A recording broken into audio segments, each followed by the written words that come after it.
Pessoal, tô tentando aí subir os vídeos, pelo menos eles estão gravados, né? Estão sendo gravados. Qualquer coisa acho que eu vou ter que mandar pelo WhatsApp de vocês e a gente foge um pouco da regra da escola. Mas de qualquer forma, isso chega para vocês, se Deus quiser, logo.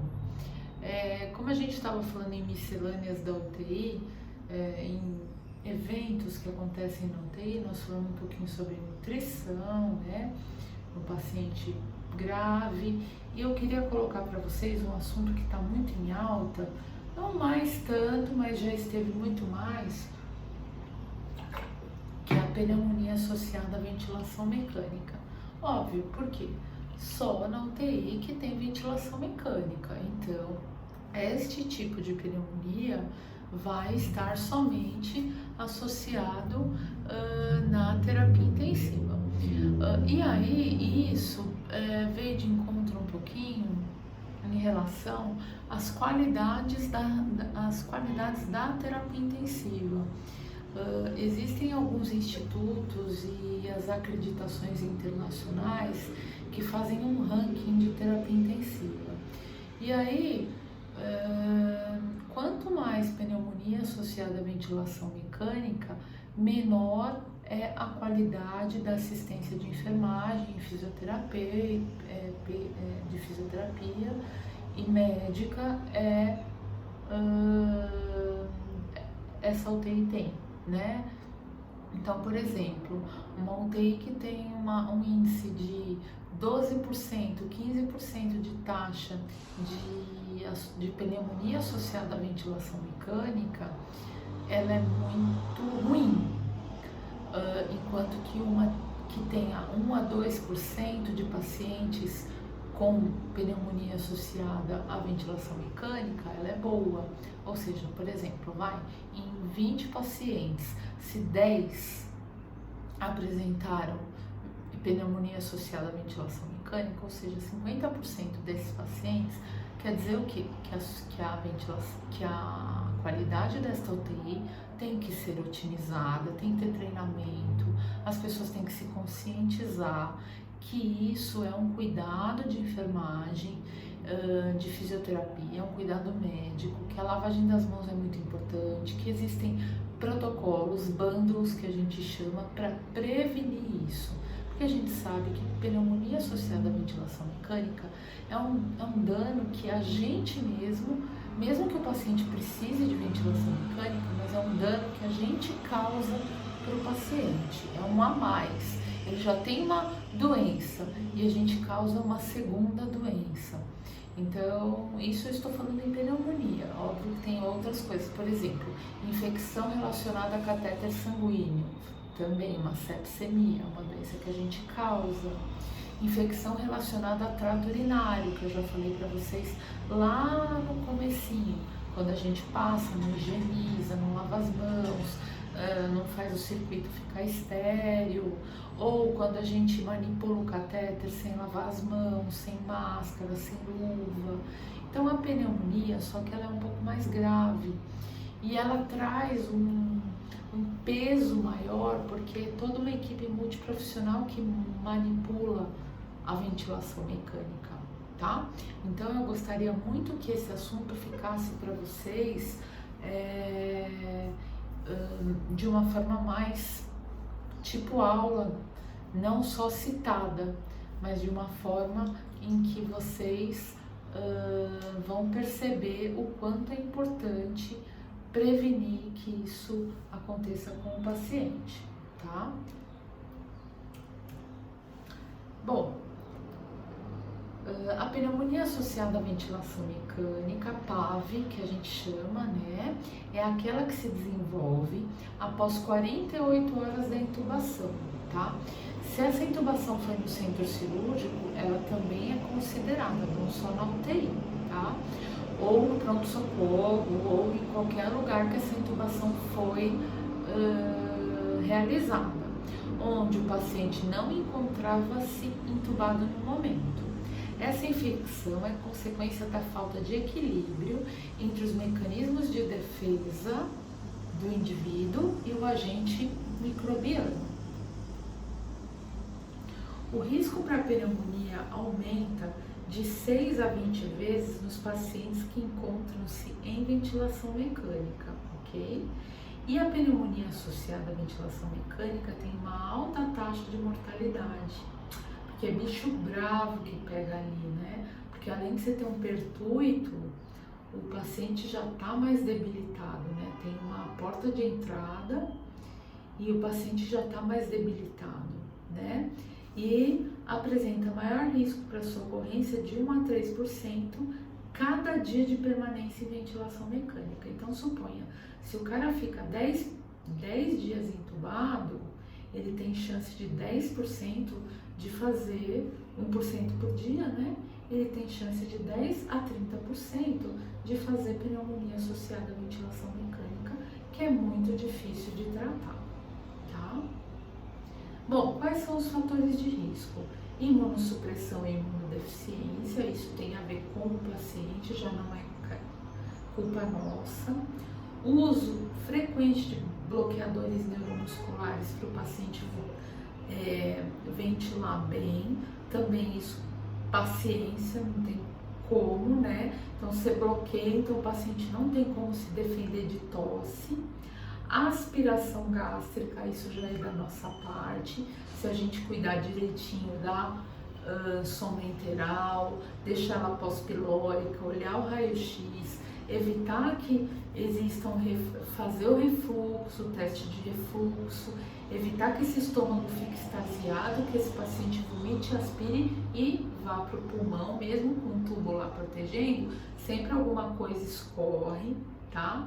Doença pulmonar prévia, posição supina, principalmente nos casos de Covid, colocar o paciente de bruço é fator de risco, mas aí não tem jeito, né? Nutrição enteral contínua, como eu já disse para vocês, transportar esse paciente é muito complicado, às vezes é melhor fechar a sonda, lavar a sonda enteral, para evitar que esse paciente vomite, aspire, volte secreção, aspirar resíduo gástrico antes dele sair para o transporte, por exemplo, ir para uma tomografia, para uma ressonância ou para um cateterismo, por exemplo, né? E broncoscopia também, que é um corpo estranho que está entrando ali dentro da cânula, e a reintubação. Às vezes na hora do banho que você perde um tubo que não está bem fixado, ou quando existe falha, o médico fala, eu acho que esse paciente já dá para extubar.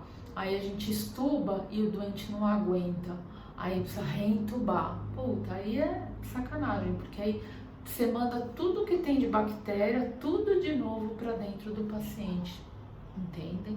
Então a reintubação também é um fator de risco bastante importante. Mas o que cabe a nós? Aspiração gástrica, nutrição enteral contínua, fixação da sonda, o cuidado no transporte, o decúbito elevado, as boas fixações, as boas práticas de lavagem das mãos, as boas práticas de aspiração, tudo que a gente pode fazer de melhor para evitar essa pneumonia associada à ventilação mecânica, tá? É uma consequência da falta de equilíbrio entre os mecanismos, como eu falei. Os pacientes perdem a barreira natural entre a orofaringe e a traqueia, que são barreiras de defesa, eliminando então o reflexo de tosse. Então eles não conseguem pôr para fora e aquilo fica acumulado, promovendo então o acúmulo de secreções contaminadas acima do cuff. Cuff é aquela bolinha que fica segurando a traqueia, o que permite maior colonização da árvore traqueobrônquica e a aspiração de secreções contaminadas, tá? Uma outra fisiopatologia que acontece é a alteração da flora normal para a flora hospitalar, né? Esse paciente que está internado há bastante tempo, disseminação de infecções da corrente sanguínea que podem, por translocação bacteriana, ir para o pulmão. Às vezes o que está no sangue é o mesmo sangue que está circulando no pulmão então vai para o pulmão e contamina o pulmão. Nebulizadores, isso é da gente. Circuitos e umidificadores contaminados, isso é nossa responsabilidade.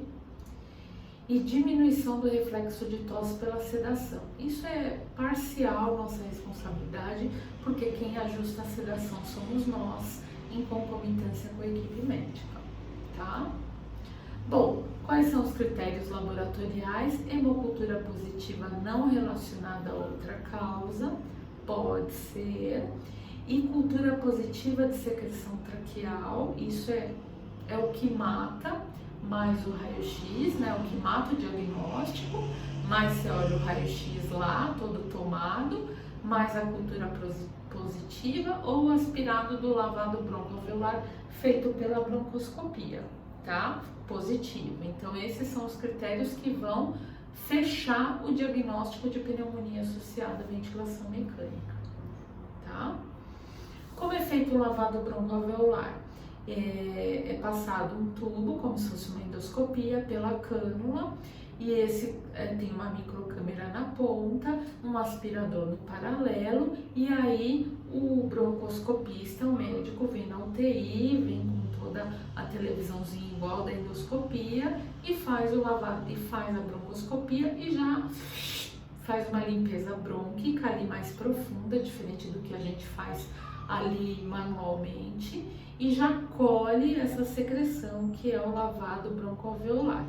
O lavado broncoalveolar com 5% de células com bactérias já indica que o paciente tem infecção relacionada à ventilação mecânica, e principalmente com maior que 10 a quarta colônias por ml também significa que o paciente tenha infecção relacionada à ventilação mecânica. Não precisa decorar isso é mais a critério de curiosidade, só para vocês entenderem o porquê fazer broncoscopia na UTI, tá? Bom, qual é a estratégia de tratamento para esse tipo de paciente? Início imediato de antibiótico terapia, a depender da bactéria, gram positivo, gram negativo, perfil de resistência, alteração do antibiótico de acordo com o resultado da cultura. Tratamentos mais prolongados não previnem recorrência, tá?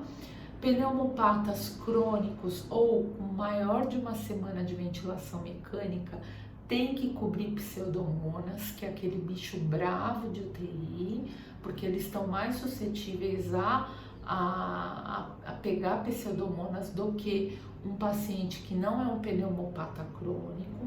Estafilococcus aureus resistente à oxa, não esperados na ausência de antibióticos prévios, também são bactérias que têm que ser tratadas. Não precisa decorar isso, tá? Mas para vocês saberem, pseudomonas, estafilococcus resistente à oxa, na ausência de antibióticos prévios, tem que ser tratado imediatamente. Às vezes tem fungo também, que não são indicados inicialmente, mas eles aparecem depois. Então, muita atenção para pneumonia fúngica, tá? Levar em consideração o antibiótico usado antes do diagnóstico, e protocolos devem ser locais e sempre atualizados. E aí que conta a enfermagem, tá? Bom, o tratamento da pneumonia associada dura de 7 a 14 dias e de 14 a 21 dias, a depender da bactéria. Se for pseudomonas, acineto, estafilococo resistente à oxa, aqueles strepto pesado, demora um pouquinho mais e o tempo de antibiótico terapia é mais prolongado. Logo, se o tempo de antibiótico terapia é mais prolongado, o paciente tem um maior tempo de internação. Se ele tem maior tempo de internação, ele tem maior risco de infecção associada a catéter central, porque eles tomam antibiótico catéter central, eles precisam ficar entubados, eles precisam ficar com sonda, eles são difíceis de ser manipulados, eles fazem nefrotoxicidade associada à antibiótico terapia pesada, então eles cursam com insuficiência renal e acabam ganhando uma diálise, tá? Então tudo isso, uma coisa vira 7, né?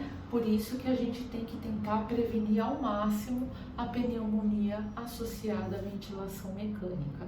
De 7 a 14 dias já é um muito. Imagina de 14 a 21 dias sob efeito de antibiótico pesado, que é extremamente tóxico para o rim. E esses pacientes acabam evoluindo com insuficiência renal, precisando de diálise, precisando de outro catéter de diálise, mais uma invasão, mais NPP, mais escara, menos mobilização precoce no leito, mais dificuldade de extubação. Então, é um combo que vem junto com a pneumonia associada à ventilação mecânica. E por que eu estou falando isso? Há 4 vias relacionadas à patogênese da PAV. Aspiração do conteúdo orofaríngeo, contaminação do equipamento respiratório, transmissão de uma pessoa para outra.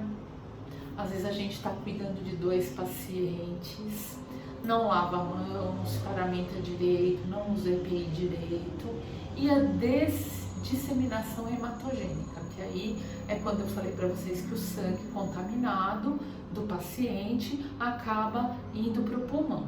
Mas ok, mas lembrar que a contaminação do equipamento respiratório, a transmissão de uma pessoa para outra e a aspiração do conteúdo orofaringe é responsabilidade da enfermagem, tá?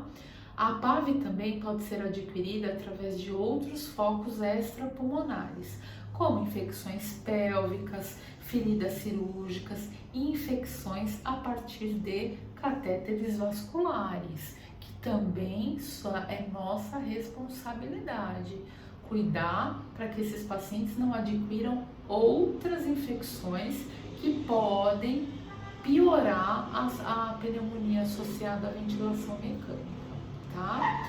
A duração prolongada da ventilação mecânica em pacientes com intubação está associada a um aumento de morbidade e mortalidade na terapia intensiva. 1 a cada 3% de cada dia, como eu falei para vocês, aumenta muito a mortalidade.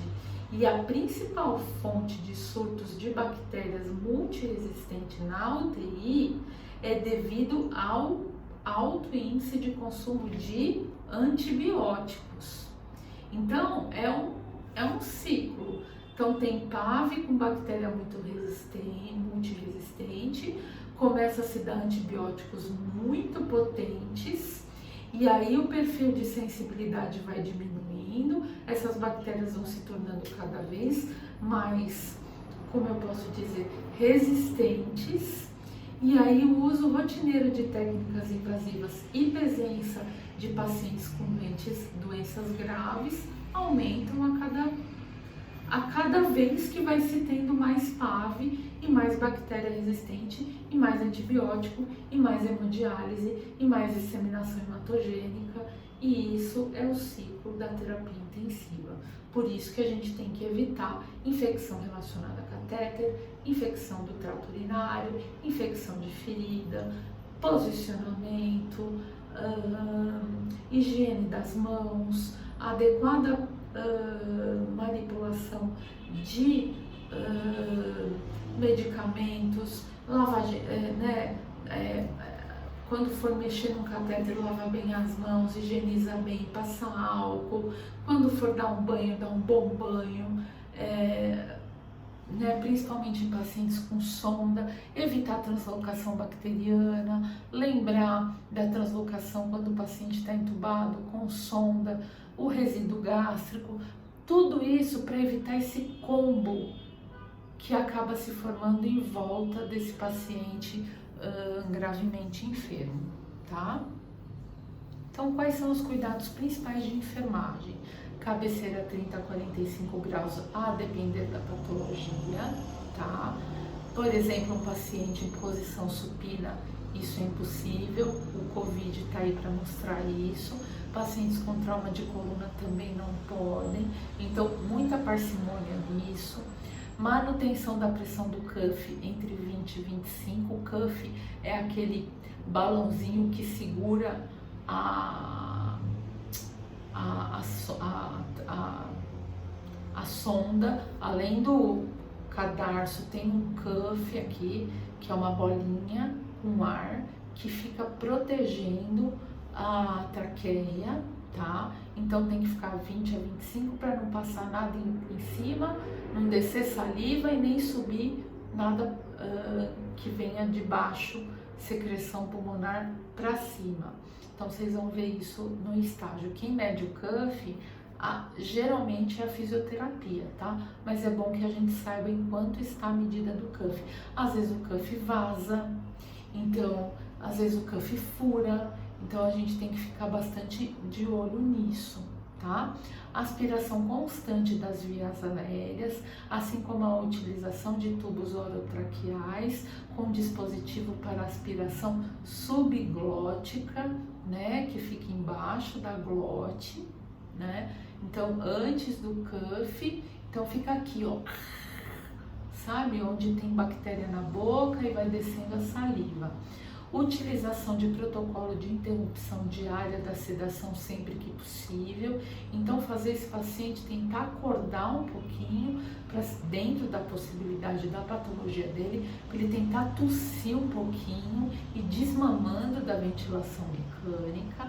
Início de dieta enteral precoce, porque a gente sabe que o jejum não é legal para esse tipo de paciente, principalmente o catéter posicionado na posição pós-pilórica para evitar refluxo gastroesofágico, tá? Profilaxias para trombose venosa profunda e hemorragia digestiva. Trombose venosa profunda aumenta o tempo de internação, o paciente não pode ser muito manipulado, e hemorragia digestiva é úlcera de estresse. Então imagina, além dele ter tudo, ele ganhar uma úlcera aí, né? E essa úlcera tem bactéria aí no estômago e isso pode translocar também para o pulmão. E o mais importante, que é o cuidado mais importante da gente, além da troca da fixação, é a higiene oral. 4 vezes por dia, uma vez por plantão, com clorohexidine. Já vem as escovas prontas, em alguns lugares não tem, a gente faz a bonequinha com uma espátula e uma gaze enrolada no esparadrapo e limpa a boca do doente, ou escova com clorohexidine, que já foi provado e comprovado. Há 10 anos atrás eu fiz um estudo prospectivo que a gente viu que diminuiu muito o índice de pneumonia associado à ventilação mecânica no Einstein, que era um absurdo, a gente não entendia o porquê. Aí a gente começou a ver que era porque a gente não higienizava a boca dos pacientes direito, tá?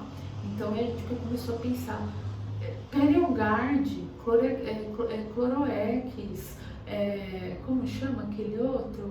Listerine, tudo que tiver álcool, e escovar o doente do paciente. A gente sabe como fazer isso, né? Pega um aspirador, do outro lado vai escovando, vai jogando uma seringa, aspirando, limpando. Pelo menos você não consegue fazer uma puta higiene oral, mas pelo menos você consegue matar um pouco de bactéria que está acumulada naquela boca há tanto tempo em jejum, há tanto tempo entubada. Tá? Põe a cânula lá do lado, sempre a 4 mãos, para evitar risco de extubação, e boa, tá? Isso é muito importante. E sempre cabeceira elevada a 30 graus, tá? Então esses são os principais cuidados de enfermagem para evitar pneumonia associada à ventilação mecânica, tá? Obrigada pela atenção, espero que eu consiga subir essa aula, que dê tudo certo. Não esqueçam de mim nesta aula especialmente. Printa algumas coisas importantes dessa, coloca no seu caderninho para vocês levarem no estágio. A minha preocupação aqui não é nota, vocês sabem, a minha preocupação é que vocês aprendam e se saiam bem na prática, porque na teoria, às vezes até é difícil entender o que eu estou falando aqui, é difícil da teoria enquanto você não pode associar a prática. Mas eu estou tentando o maior possível associar a prática a vocês, a contar histórias, a tentar fazer até a sonoplastia da aspiração, tá? Da higiene oral, da manipulação do leito. Então eu espero de verdade que vocês tenham muita consideração com esse tipo de paciente e que vocês levem um caderninho aí para vocês se lembrarem de algumas coisas bastante importantes que eu venho falando para vocês, tá bom? Um abraço, espero que dê certo subir essa aula também.